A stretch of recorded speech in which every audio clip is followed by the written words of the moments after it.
Hi guys, welcome back to my channel my little world love. ನಾನು Lavanya.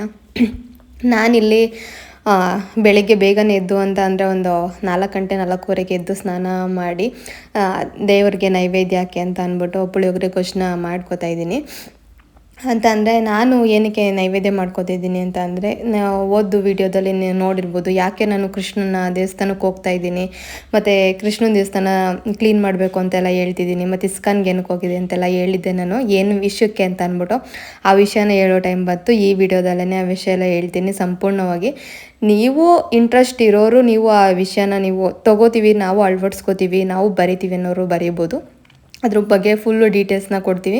Video ಎಲ್ಲೂ skip ಮಾಡದೆ ನೀವು ನೋಡ್ತಿದ್ರೆ ನಿಮಗೆ ಫುಲ್ ಇನ್ಫಾರ್ಮೇಷನ್ ಸಿಗುತ್ತೆ ಅಂತ ಹೇಳ್ತಾ ಮತ್ತು ಈ ವಿಡಿಯೋ ಸ್ಟಾರ್ಟ್ ಮಾಡೋಣ.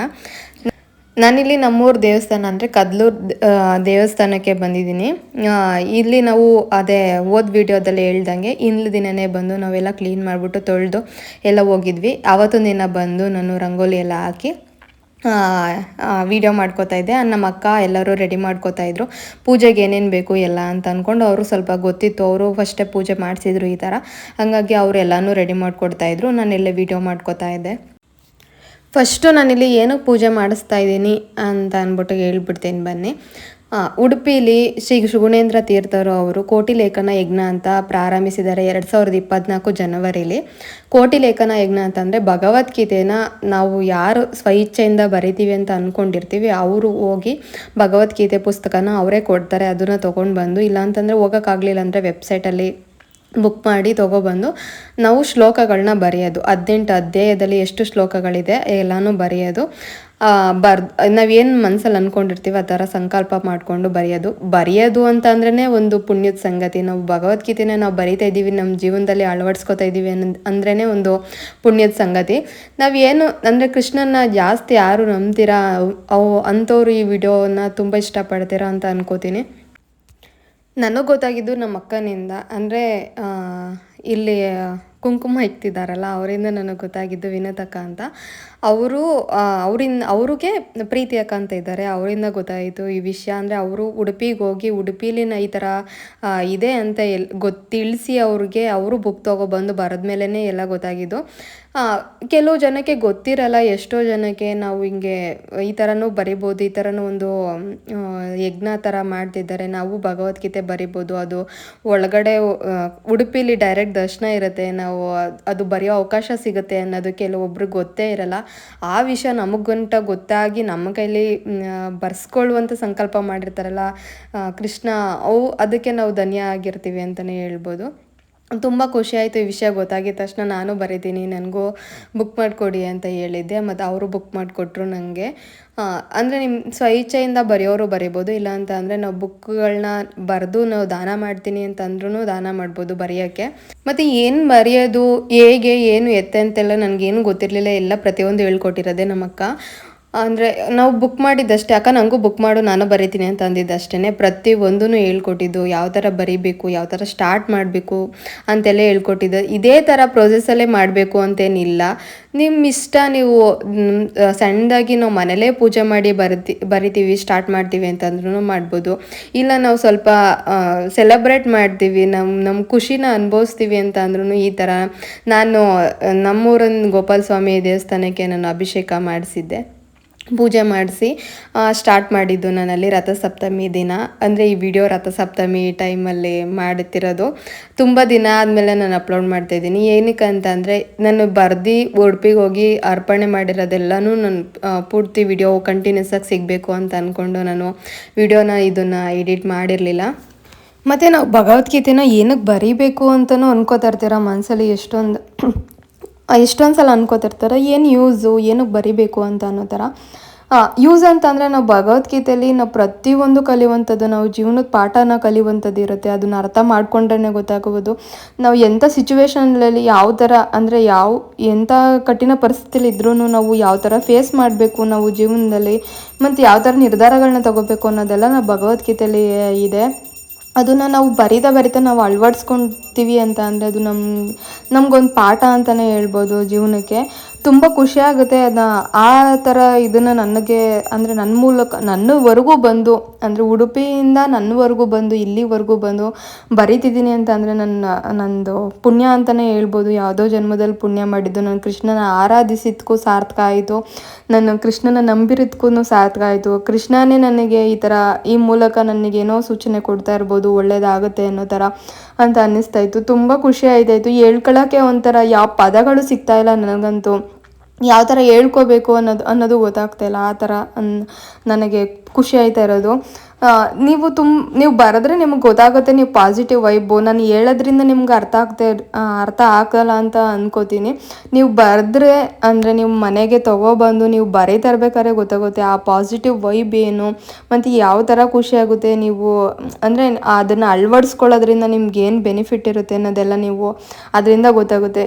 ಸುವರ್ಣಬಿಂದು ರಕ್ಷೋಭ್ಯ ಸರ್ವವಾಗೀಶ್ವರೇಶ್ವರಃ ಮಹಾರುದ್ರೋ ಮಹಾಗರ್ಧೋ ಮಹಾಭೂತೋ ಮಹಾನಿಧಿಃ ಕುಮುದ ಕುಂದರ ಕುಂದ ಪರ್ಜನ್ಯ ಪಾವನೋ ನಿಲಃ ಭಾರಭೃದ್ಗದಿತೋ ಯೋಗಿ ಯೋಗೀಶ ಸರ್ವಕಾಮದಃ ಆಶ್ರಮ ಶ್ರವಣ ಸುಪರ್ಣೋ ವಾಯುವಾಹನಃ ಧನುರ್ಧರೋ ಧನುರ್ವೇದೋ ದಂಡೋ ದಮಯಿತಾದಮಃ ಅಪರಾಜಿತ ಸರ್ವಸಹೋ ನಿಯಂತಾ ನಿಯಮೋ ಯಮಃ ಸತ್ವವಾನ್ ಸಾತ್ವಿಕ ಸತ್ಯ ಸತ್ಯ ಧರ್ಮ ಪರಾಯಣಃ ಅಭಿಪ್ರಾಯ ಪ್ರಿಯಾರ್ಹೋರ್ಹ ಪ್ರಿಯಕೃತ್ ಪ್ರೀತಿವರ್ಧನಃ ವಿಹಾಯ ಸಗತಿರ್ ಜ್ಯೋತಿರ್ ಸುರುಚಿರು ತಪುಗಿಭು. ಇವಾಗ ನಾನು ಪ್ರಾರಂಭ ಮಾಡ್ತೀನಿ ಅಲ್ವಾ, ಅದಕ್ಕೆ ನೋಡಿ ಓಂ ಕೊನೆಯಲ್ಲಿ ಬಿಡ್ತಾ ಇಲ್ಲ, ಲೆಕ್ಕ ಮಾಡಿದೆ.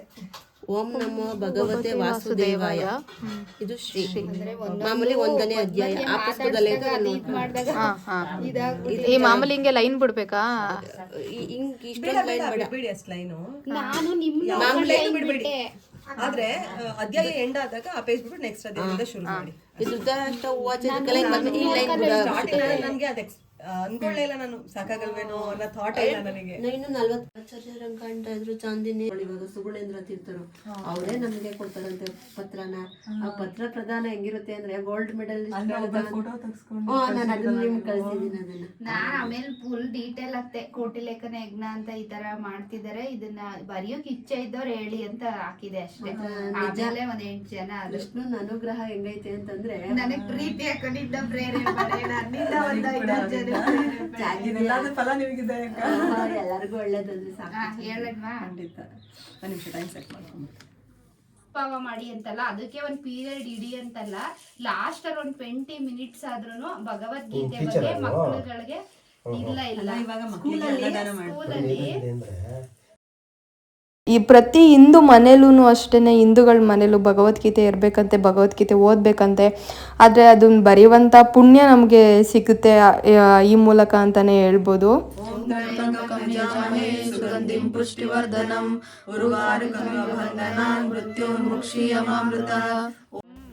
ಮತ್ತು ಅವತ್ತಿನ ದಿನ ಎಂತೆಂಥವ್ರು ಭೇಟಿಯಾಗಿತ್ತು ಅಂತಂದರೆ ಈ ಥರನೂ ಇರ್ತಾರ ಕೃಷ್ಣನ ಭಕ್ತರು ಅಂತ ಅನ್ಕೋಬೋದು. ಆ ಥರ ನನಗೆ ಅಂದರೆ ತುಂಬ ನಾಲೆಡ್ಜ್ ಇರುವಂಥವ್ರನ್ನ ನನಗೆ ಭೇಟಿ ಮಾಡಿಸಿದ್ರು ಕೃಷ್ಣ ಅಂತಲೇ ಹೇಳ್ಬೋದು. ತುಂಬ ಖುಷಿಯಾಯಿತು.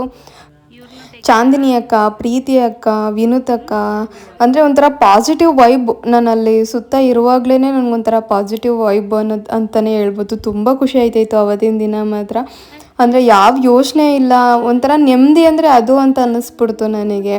ಅಂದರೆ ಅವರು ಹೇಳ್ತಿದ್ದ ರೀತಿ, ವಿಷ್ಣು ಸಹಸ್ರನಾಮ ಹೇಳ್ತಿದ್ದ ರೀತಿ ಅಂತೂ ತುಂಬ ಖುಷಿ ಆಯಿತು ನನಗಂತೂ. ಅಂದರೆ ಜೀವನದಲ್ಲಿ ನಾನು ಅದನ್ನು ಕಲಿಬೇಕು ಅಂತ ಅನಿಸಿದ್ದು, ಅವರು ಹೇಳ್ತಿದ್ದಿದ್ದು ಕೇಳಿನೇ ನನಗೆ ಅನಿಸಿದ್ದು ನಾನು ಅದನ್ನು ಕಲಿಬೇಕು ನಾನು ಅಂತ ಅಂದ್ಕೊಂಡು. ಆಮೇಲೆ ಅದು ಮೃತ್ಯುಂಜಯ ಮಂತ್ರ ಮತ್ತು ಸ್ವಲ್ಪ ಸಾಂಗ್ಗಳು ಎಲ್ಲ ಹೇಳಿದ್ರು. ಅವರು ತುಂಬ ಚೆನ್ನಾಗಿ ಹೇಳಿದ್ರು. ಅಂದರೆ ಅದು ಕೇಳಿಸ್ಕೊಳ್ಳೋ ಬರ್ಸದಲ್ಲಿ ನನಗೆ ಇದು ವಿಡಿಯೋ ಮಾಡ್ಕೊಳ್ಳೋದೇ ನನಗೆ ಮರ್ತೋಯ್ತು. ಅಷ್ಟು ತುಂಬ ಚೆನ್ನಾಗಿ ಅವರು ಸಾಂಗ್ ಎಲ್ಲ ಹೇಳಿದ್ರು. ಚೆನ್ನಾಗಿತ್ತು ಅವತ್ತಿನ ಪೂಜೆ. ಮತ್ತು ನಾನು ಅಲ್ಲಿಂದ ಬಂದು ಮನೇಲೂ ಅಷ್ಟೇ, ಅಲ್ಲಿ ಅವರು ಕಂಕಣ ಕೊಟ್ಟಿರ್ತಾರೆ ಕೈ ಕಟ್ಕೊಳ್ಳೋಕ್ಕೆ. ಅವರು ಬುಕ್ಕು 3 ಬುಕ್ ಕೊಟ್ಟಿರ್ತಾರೆ. ಒಂದು ಶ್ಲೋಕ ಇರುವಂಥ ಬುಕ್ಕು, ಮತ್ತು ಶ್ಲೋಕದ್ದು ಕನ್ನಡ ಅರ್ಥ ಇರುವಂಥದ್ದು ಬುಕ್ಕು 2ನೇದು, 3ನೇದು ಬರೆಯುವಂಥ ಬುಕ್ಕು, ಮತ್ತು ಒಂದು ಕಂಕಣ ಕೊಟ್ಟಿರ್ತಾರೆ. ಆ ಕಂಕಣನ ಕೈಯಲ್ಲಿ ಕಟ್ಕೊಂಡು ಬರೀಬೇಕಾಗತ್ತೆ. ನಾನು ಮನೆಗೆ ಬಂದು ಇದು ಬರೀತಾ ಇರುವಂಥ ವಿಡಿಯೋ ಇದು. ಅಂದರೆ ನಾವೇನೇ ಒಳ್ಳೆ ಕಾರ್ಯ ಮಾಡ್ತಿದ್ದೀವಿ ಅಂತಂದ್ರೂ ಪೂರ್ವಕ್ಕೆ ಇಲ್ಲ ಉತ್ತರಕ್ಕೆ ಮುಖ ಮಾಡ್ಕೊಂಡು ಬರೀಬೇಕಾಗತ್ತೆ. ಹಂಗಾಗಿ ಅಂದರೆ ನಾವು ಎತ್ಕೋಬೇಕಾದ್ರೂ ಭಗವದ್ಗೀತೆ ಬರೆಯೋಕ್ಕೆ ಎತ್ಕೋಬೇಕಾದ್ರೂ ಅಷ್ಟೇ ಹರೇ ಕೃಷ್ಣ ಮಂತ್ರನ ಹೇಳಿ ನೀವು ಎತ್ಕೊಂಡು ಕೃಷ್ಣನ ಜಪ ಮಾಡಿಕೊಂಡು ನೀವು ಬರೀಬೇಕಾದ್ರೆ ಅದು ನಿಮ್ಗೆ ಗೊತ್ತಾಗಲಿಲ್ಲ ಅಂತ ಅಂದರೆ ಶ್ರೀ ಬ್ರಹ್ಮಣ್ಯಾಚಾರ್ಯರು ಅವ್ರದ್ದು ಯೂಟ್ಯೂಬ್ ಚಾನಲಲ್ಲಿ ಪ್ರವಚನಗಳು ನಡೆಯುತ್ತೆ, ಶ್ಲೋಕಗಳದ್ದು, ಭಗವದ್ಗೀತೆದು ಅಧ್ಯಾಯಗಳದ್ದು ಪ್ರವಚನ ನಡೀತೆ. ಅದನ್ನು ಹಾಕೊಂಡು ನೀವು ಸುಧಾ ಬರೀಬೋದು. ನಾನು ಅದೇ ಥರ ಮಾಡಿದ್ದು, ಅಕ್ಕ ಅದೇ ಥರ ಹೇಳ್ಕೊಟ್ಟಿದ್ದು ನನಗೆ. ನನ್ನ ಶ್ಲೋಕಗಳನ್ನ ಹಾಕ್ಕೊಂಡು ನಾನು ಭಗವದ್ಗೀತೆನ ಬರೀತಾ ಇದ್ದಿದ್ದು. ಅಂದರೆ ನಾನು ಯಾವ ಥರ ಬರೆದೆ, ಎಷ್ಟು ಫಾಸ್ಟಾಗಿ ಬರೆದೆ ಅಂತಲೇ ಗೊತ್ತಿಲ್ಲ ನನಗೆ. ತುಂಬ ನಿಧಾನಕ್ಕೆ ಬರೀಬೇಕು, ಅರ್ಥ ಮಾಡ್ಕೋಬೇಕು ಅಂತಲೇ ಅಂದ್ಕೊಂಡಿದ್ದಿದ್ದು. ಆದರೆ ಬರಿತಾ ಬರಿತಾ ಎಷ್ಟು ಬೇಗ ಬರೆದೆ ಅಂತಲೇ ನನಗೆ ಗೊತ್ತಾಗಲಿಲ್ಲ. ಬರೆದಷ್ಟು ದಿನ ನೆಮ್ಮದಿಯಾಗಿದ್ದೆ, ಬರೆದಷ್ಟು ಅಂದರೆ ಅಷ್ಟು ದಿನ ನಾನು ಖುಷಿಯಿಂದನೇ ಬರೆದೆ ಅಂತಲೇ ಹೇಳ್ಬೋದು.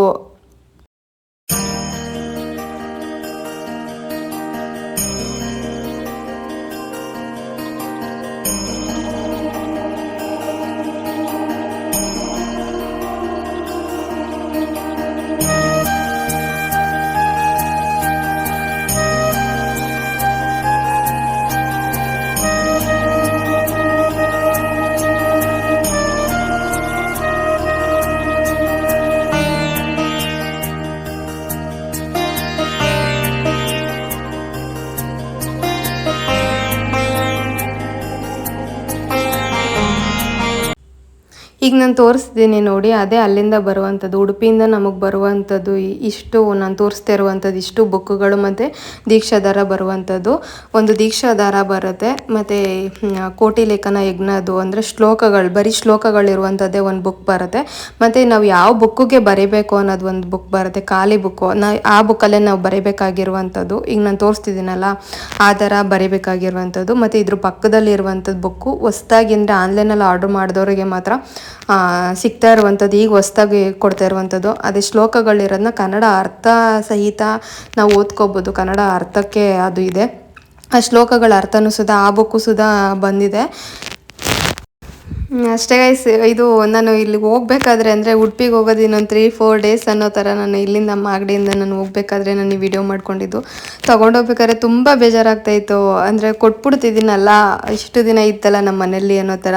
ಹಾಗಾಗಿ ನಾನು ಈ ವಿಡಿಯೋ ಮಾಡ್ಕೊಂಡಿದ್ದು ಒಂಥರ ಬೇಜಾರಲ್ಲೇ ವಿಡಿಯೋ ಮಾಡ್ಕೊಂಡೆ ಅಂತಲೇ ಹೇಳ್ಬೋದು. ಅಂದರೆ ಹೋಗ್ತಿದ್ದೀವಿ ಅನ್ನೋ ಖುಷಿ ಇತ್ತು, ಉಡುಪಿಗೆ ಹೋಗ್ತಾಯಿದ್ವಿ ಅನ್ನೋದೊಂದು ಖುಷಿಯಿಂದ ನಾನು ಹೊರಟಿದ್ದೆ. ತುಂಬ ಚೆನ್ನಾಗಿತ್ತು ಈ ವಿಡಿಯೋ.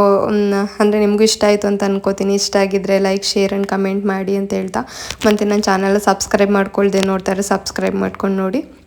ಮತ್ತು ವಿಡಿಯೋ ಇಷ್ಟ ಆಯಿತು ಅಂತಂದರೆ ಲೈಕ್ ಮಾಡಿ. ಮತ್ತು ಮುಂದಿನ ವಿಡಿಯೋದಲ್ಲಿ ಸಿಗುವ. Thanks for watching. ಬಾಯ್.